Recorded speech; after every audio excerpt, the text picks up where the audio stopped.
Welcome to Chargers Live. For Chris Hayre, I am Haley Elwood, and we are out here at Hogue Performance Center as the guys behind us get ready for Week 11 against the Buffalo Bills. So before we get to that Bills game, Chris, let's rewind as we do every week. Yes. Tough loss against the Jags last week. We talked about it. Yeah, we did on your podcast. On the podcast. It's like that what if I told you scenario that the Chargers would not allow a sack to the team that leads the NFL in sacks if they held Leonard Fournette to 33 yards on 17 carries. If they had 2 interceptions in the last 2 minutes of the fourth quarter. With a lead. Yeah. What would you say?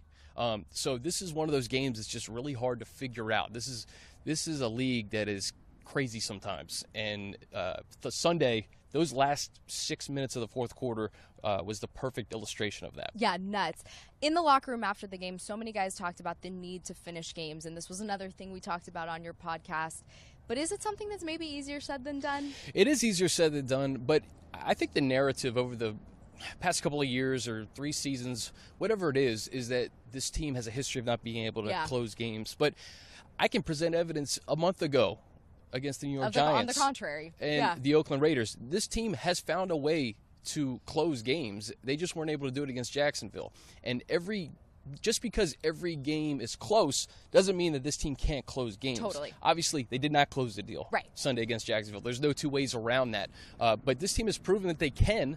And listen, this is another opportunity against a Buffalo Bills team that is reeling a little bit right now. They're 5-4. I think if the playoffs started Sunday, they'd be in as the 6th seed. Yeah. So this is another opportunity to gain ground on an AFC opponent and just keep grinding it away. I mean, the last thing you want to talk about is playoffs and things like that. Just get a win and keep stacking them. 1 week at a time. Yep. Who really stood out to you last week? Well, I think Denzel Perryman was the guy for return. me. He made his return, played 55 snaps, which is a lot for a guy coming back, week 9 or week 10 into the season.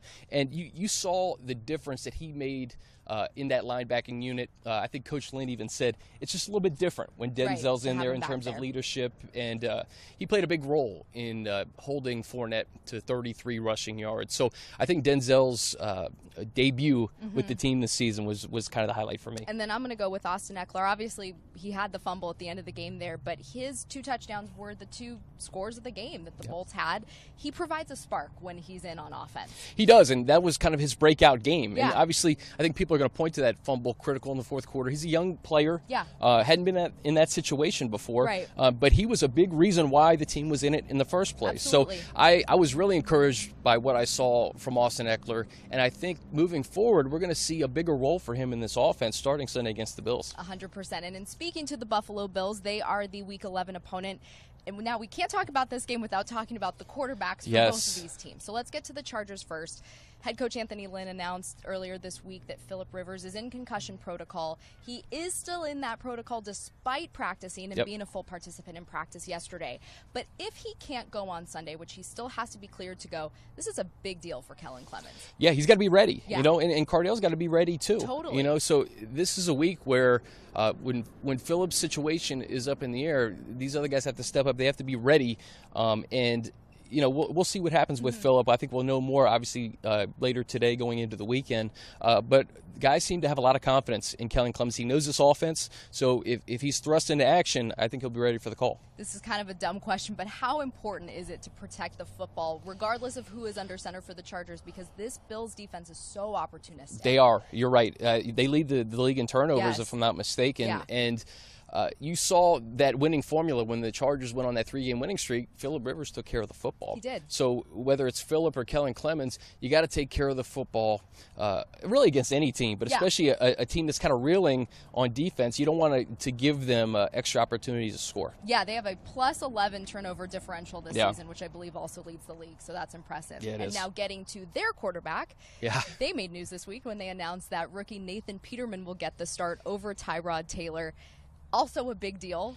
It is a big deal. These guys are 2 totally different quarterbacks when you talk about Tyrod Taylor and Nathan Peterman. Tyrod Taylor, I think, only 56 passing yards last week, which is crazy. But Nathan Peterman, listen, I think they were down 47-3 when he came in. I think he had a touchdown drive.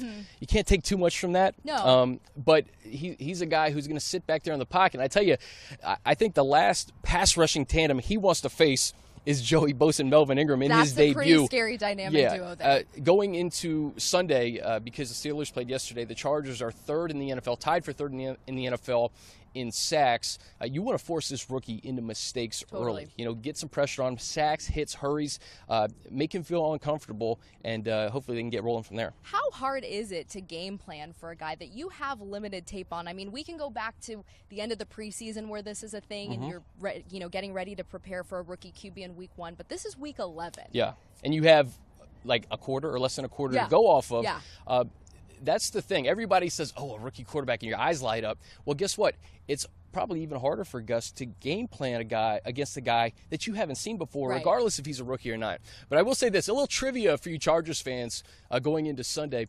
A couple of years ago, Pittsburgh played Iowa. This is crazy. Pittsburgh played Iowa, and Desmond King picked off Peterman twice in that game. So Desmond King knows all about Nathan Peterman. He picked him off twice in college. And that's a huge – hopefully will hopefully bode well this week. What if he gets another pick today? We'll see. Or Sunday, yeah. One of the things that Gus Bradley had also said this week is that they are still game planning for Tyrod Taylor, because you can't just hold on to the fact that this rookie may play the whole game. They could make a switch mid-game. Yeah. And you have to be prepared for Tyrod Taylor. You do. And that's the right thing to do. But for a team to make that drastic of a move, going away from a guy who has started for such a long time and going with a rookie and making that announcement so early in the week, it'd be hard for me to imagine a scenario, unless Peterman were to get hurt, that Tyrod Taylor would come in. But Gus is absolutely right. I mean, you have to account for both styles. And better to be safe than sorry. Better to be safe than sorry, exactly.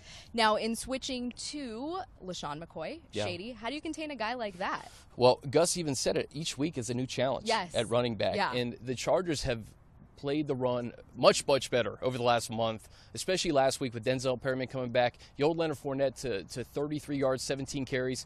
Really, the only big play was that fake punt rush by Corey Graham, 56 yards. Kind of inflated the stats there a little bit. Exactly. But these guys have been really sound against the run. But Shady's a different kind of cat, because he can catch balls out of the backfield. He's very shifty. Anthony Lynn knows all about him. Yeah. So this is just, I think it's going to be a big game for a guy like Jatavis Brown in coverage when McCoy comes out of the backfield. And then just being able to stop him, not only in the passing game, but the running game, because I think this is a guy that Peterman's going to rely on big time. Jaleel Adai had one of my favorite lines this week. He said that LeSean McCoy is so shifty, he can make you miss in a phone booth. He could. So tackling is going to be super important for this Chargers defense. He's one of those few guys, we talk about like guys like Le'Veon Bell, and LeSean McCoy's right up there with making you miss and can make you look silly if you let him. Well, you don't want them to look silly. No. So Charger fans, thank you so much for joining us here on Chargers Live. We will see you on Sunday. Hope you have a great weekend.